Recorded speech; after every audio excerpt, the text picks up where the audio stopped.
It is officially October, which means we're going to get into the full swing of horror movies, all things horror for that matter. I got my Friday the 13th shirt on, I got my Friday the 13th coffee mug, and today's topics are my two favorite slashers of all times, Chucky and Jason himself. So let's get this video started. Alright guys, sorry it's been a while since my last upload. Family and I actually went to Salem on vacation. Got to check out the most haunted city in the world. It is close to Halloween. First time there, absolutely loved it. We checked out all the historical sites, did the ghost tour thing, the whole 9 yards. Absolutely a blast. If you've never been to Salem, go check it out. But that's beside the point. If you want to find out more about that, I'll make a whole video on it. Just tell me down in the comments you want me to do it or not.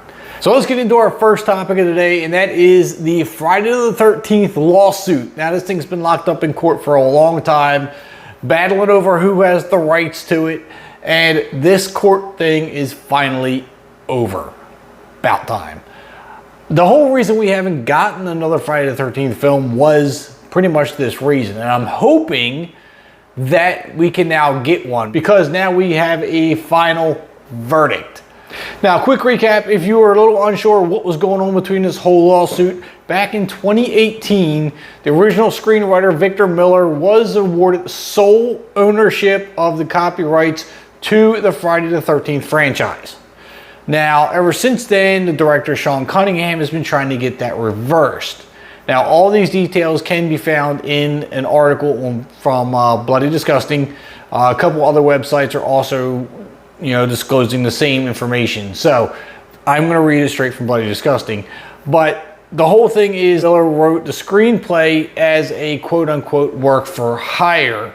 And therefore Sean Cunningham's argument was that he sold off the rights and really has no leg to stand on, so to speak.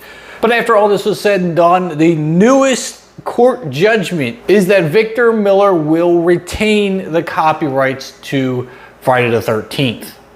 They're saying that they agree that Miller was an independent contractor when he wrote the screenplay and therefore entitled to authorship rights. But now here's where it gets a little confusing. Because just because he now owns the rights to Friday the 13th franchise, it's stating in here that doesn't necessarily mean he has the rights to the Jason Voorhees character. It says owning the screenplay doesn't mean that the character of adult Jason Voorhees as we know him and Miller's ownership of the work only covers domestic rights and the franchise will remain dormant. So this is where things get extraordinarily confusing for me. He owns the right to Friday the 13th, but not Jason Voorhees, because again, now we're back to the very first film where Jason wasn't in it. And now he's got the screenplay rights to that, but not Jason Voorhees. I am so incredibly confused by all of this. I just want another Friday the 13th movie. I really do. I just want to see Jason Voorhees on the screen again cutting someone's head off. Is that too much to ask? So this lawsuit's over, but the complications aren't. I don't know where we go from here. The interesting part about this, though, is Victor Miller's attorney, who won him the case, Mark Toberoff, I'm not sure how to pronounce it, and now he is off to fight another battle against Disney for the rights to Marvel characters. I mean, wow, this is just going to get insane. But I digress. We need to move on. Alright, so let's talk about our little buddy Chucky, who is now getting his own TV series starting October 12th. So we have a new trailer that is dropped right before the series premiere in less than 2 weeks, and this trailer is epic. This is the trailer that if you weren't hooked before, you are completely hooked now, because this references almost all the other Chucky movies before it. Now this trailer starts out a lot like the other trailer that we've seen where Jake Weber, who is played by Zachary Arthur, is purchasing the Good Guys doll from a yard sale. Meanwhile, his friend Devin is talking about the history of Hackensack, how the murder rate gets a lot higher around Halloween. But then Jake gets a phone call from none other than Andy Barclay himself, who is returning for the series. Now we're going to have Alex Vincent playing Andy Barclay once again, and Christine Ellis will return as Kyle.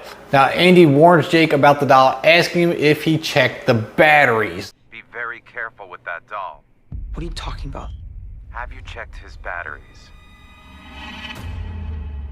Now, obviously he didn't, so when he does and realizes that there's no batteries in it and the doll is still talking, he freaks out. And then obviously Chucky's gonna have to reveal himself, which he does in all the other films. And this is where it just feels like the actual movie that we know and love and not some knockoff series. But we also see a young Charles Lee Ray committing some murders, and I'm sure we're gonna get some kind of back history on that as Devin tells the story. And maybe that story will also be told through Jake as well, but it seems like Devin's doing a lot of the digging and the research.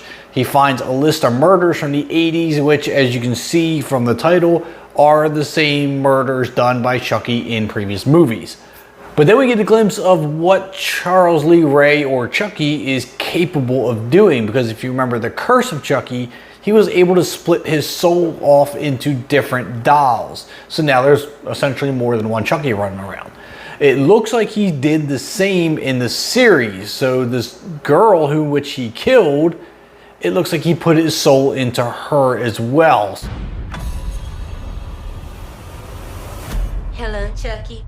Long time no see. So now, do we have multiple dolls? Is he just transfer himself into her?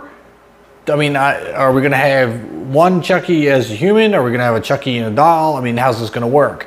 Because you can also see that Jake is carrying around a good guy doll in a box, which he did not have when he bought the doll from the yard sale. So where did the box come from? Did he get another good guy doll? Is this one possessed by Chucky too? Is he gonna try to send this off somewhere? There's a lot of questions, but there's also a lot of excitement in this trailer. I am so super stoked about this. Less than 2 weeks away. I can't wait.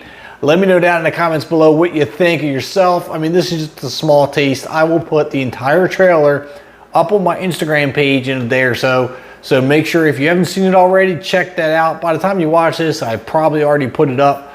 Definitely check that out. Let me know what you think of the Friday the 13th lawsuit as well. Fill up the comments. I want to talk about both of these topics with you as much as possible. Do me a favor, drop a like on the video if you haven't already, and that subscribe button on your way out.